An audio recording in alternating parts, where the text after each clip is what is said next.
Hi guys, magandang araw. For today's video magluluto pala ako ng hapunan na ulam namin. Pakbit na may karne ng mas malasa para checketing kung may gana. Pagkatapos ko nga hugasan ng gulay, sinunod ko naman hugasan ng karne, kailangan malinis bago lutuin para mas safe kainin. Dahil malalaki nga hiwa kaya niliitan ko pa para mas mabilis maluto pag medyo maliit hiwa yan naman talaga ang dapat pagpanglahok sa gulay. Habang naghihiwa nga ako abay may nang abala pa nga, napag-utusan pa ako ipahiwa ang mansanas ni Aling Maliit. Sa kanya daw lagayan yung plato, abay wala naman aangkin anak.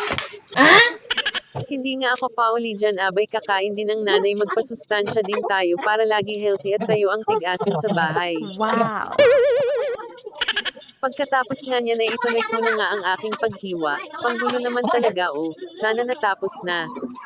Pagkatapos nga ay kinuha ko na ang mahiwaga kong lagayan ng pangrekado, bawang sibuyas at siling green. Ready ko na nga yung bawang at sibuyas para maumpisahan na agad ang pagluluto. Liatin ko na nga dyan ang pampalasa, nagmadali na nga up dyan kasi baka makatulog na yung iba kong checketing.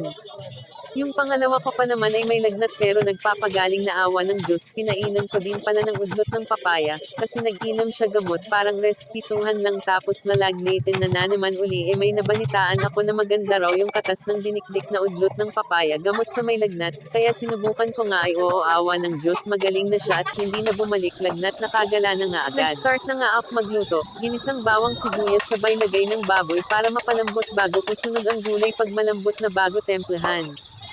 Tinakpan muna natin para mas mabilis maluto, at pagkatapos antayin lumambot mas masarap kainin pag malambot at lumalasa siya sa gulay. Nilagyan ko na rin ng tubig para mabilis lumambot at para may sabaw na rin, sabi pa ng anak ko sabaw ng ulam na, kaya pag nag-adobo ako medyo may sabaw at yan ang request nila, pagkalambot nga ng karne sinunod ko na ang gulay at tinimplahan ko na saglit lang naman maluto ang gulay. Pagkatapos hinalo-halo hanggang ang gulay maluto para nang makakain na ang aking mga mahal na anak. Habang kasi nagluto kung ano-ano sinubo mo Inday ayan nauhaw ka tuloy.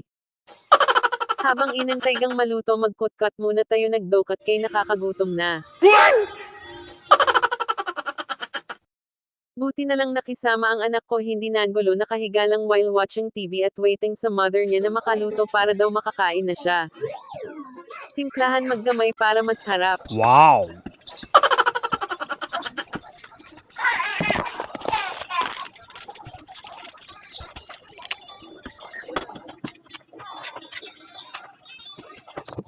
Yummy! Dahil luto na nga abay wala nang sabi-sabi lapang na ang baby namin. Sinundukan ko na agad at palamigan at halo-halo para mawala kainit at bagong saing ang kanin. Sarap na kain baby namin thank you Lord sa biyaya. Wow!